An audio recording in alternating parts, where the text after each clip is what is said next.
Hello, movie lovers. Welcome to Does It Hold Up Box Office Edition, where we go over what happened at the box office this last weekend and see if it holds up to what people were predicting it was going to do. As always, we start with what were the top 10 box office movies this past weekend. In first place is Five Nights at Freddy's. Obviously, that was the new big release this weekend, and it took in just over $80 million, which is a step up from the predictions which had it at around $78 million. So that's pretty good. But the question is, how much better would it have done if Peacock didn't release this movie day and date with their streaming service? Just imagine if they hadn't done that. You could be looking at 90, 100, 110 million. I think there's probably another 20 million out there for people who stayed home to watch the movie rather than venturing out to theaters. In second place this week is Taylor Swift The Eras Tour in its third weekend of release, and I do mean weekend, because this movie doesn't play really throughout the week. It relies heavily only on weekend grosses. It took in $15.4 million, a 54% drop, but I don't think she's crying over anything. $150 million so far.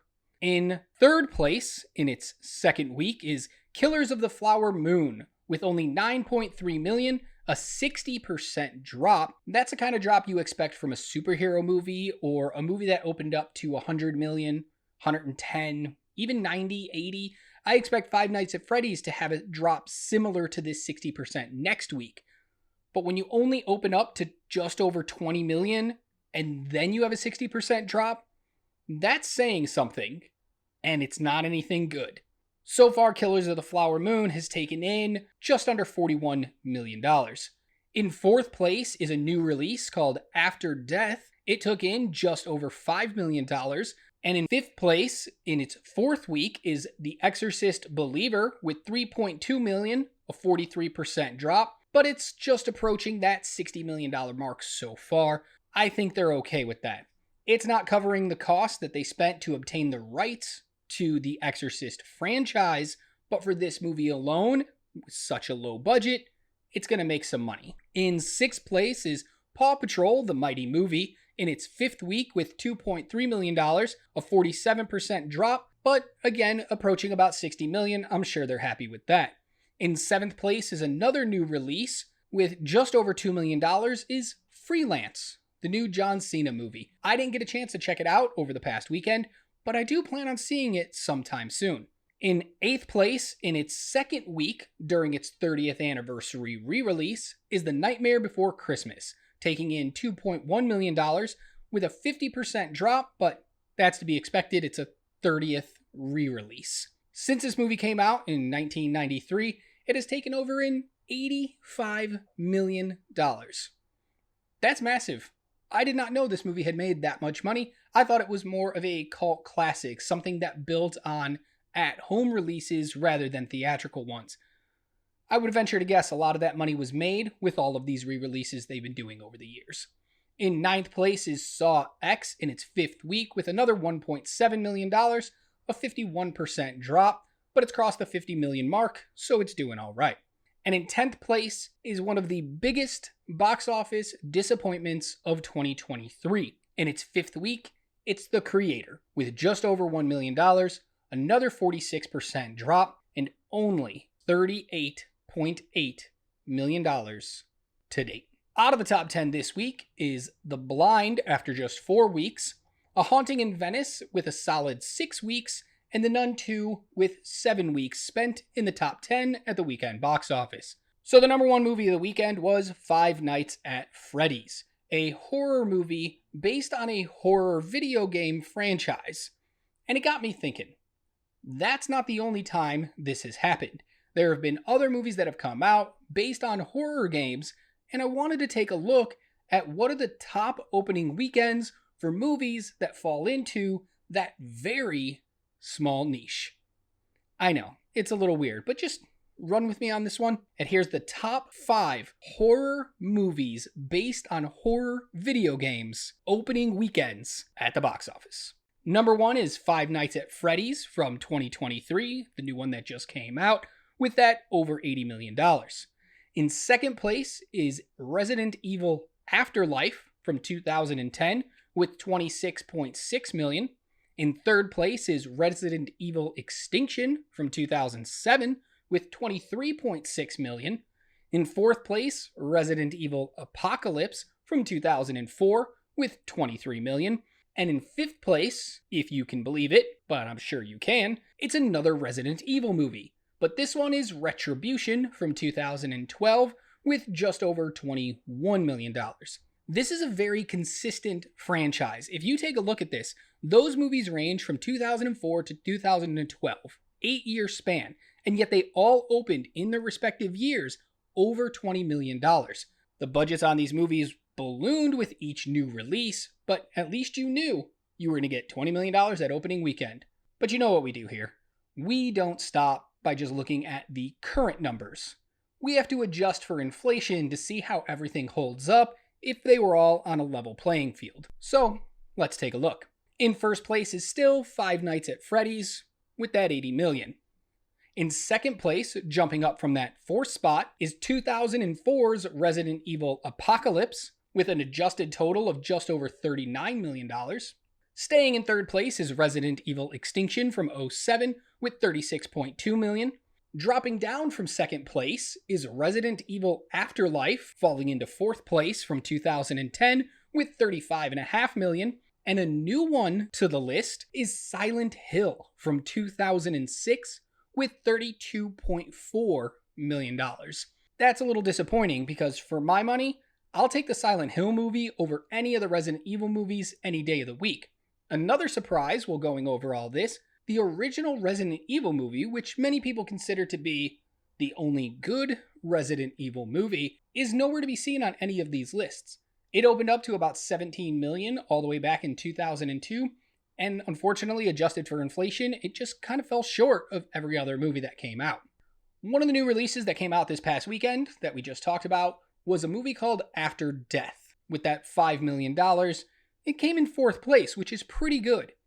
But it was released from the production company called Angel Studios. Yeah, if that sounds familiar, that's because they released another movie earlier this year called Sound of Freedom, which went on to be a huge box office success. In fact, it even beat out Mission Impossible Dead Reckoning Part 1 with total money earned. And that's a little crazy. But there was a big controversy surrounding this movie when it came out because of these numbers. A lot of people felt they were very inflated. Because if you go to Angel Studios' website, they have an entire pay it forward program where you can buy a movie ticket for somebody who may not be able to afford one so that they can use it to see one of Angel Studios' movies. They did this a lot with The Sound of Freedom. You could go on the site, buy a ticket, that person could use the ticket, and here's where the controversy comes in. A lot of analysts figured they were probably double dipping. If you bought that pay it forward ticket for $15, they counted it towards the box office for the movie. Then when somebody cashed in that ticket, went to the theater and handed that ticket in, the theater then counted it as part of their gross and reported that ticket twice.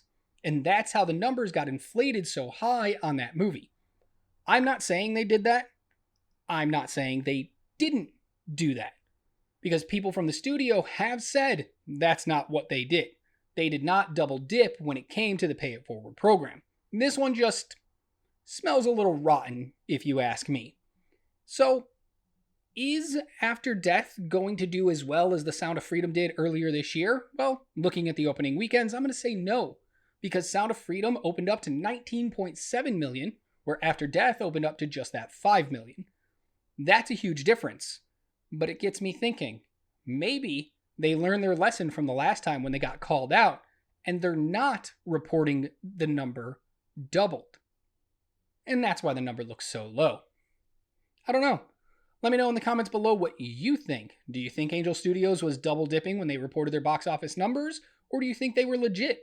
New movies coming this weekend. First one is Priscilla, the story of how Priscilla met the very famous Elvis Presley in their whirlwind romance and marriage, and I guess messy divorce as well. It's directed by Sofia Coppola.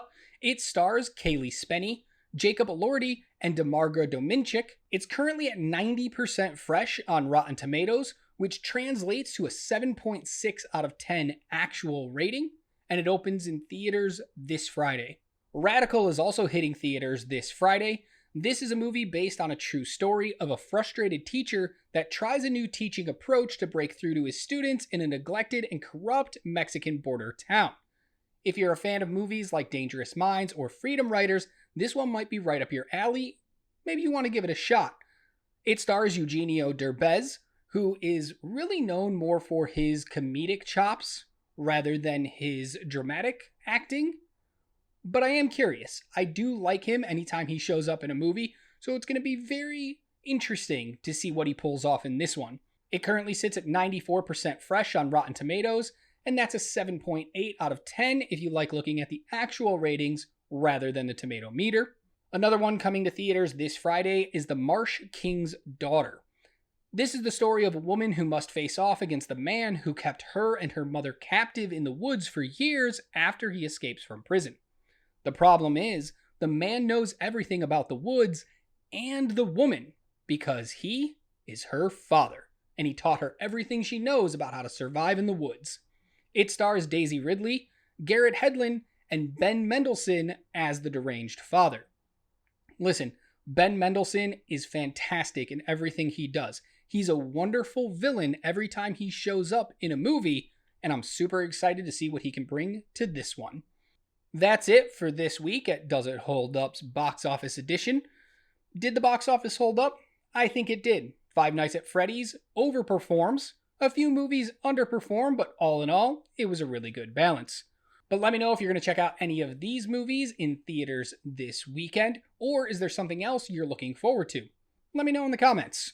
Until then, you can go to our channel and look for more videos, fun stuff that we've done, or you can click the one on the screen right now. Until I see you next week, just remember to be good to yourself, be kind to others, and keep watching movies.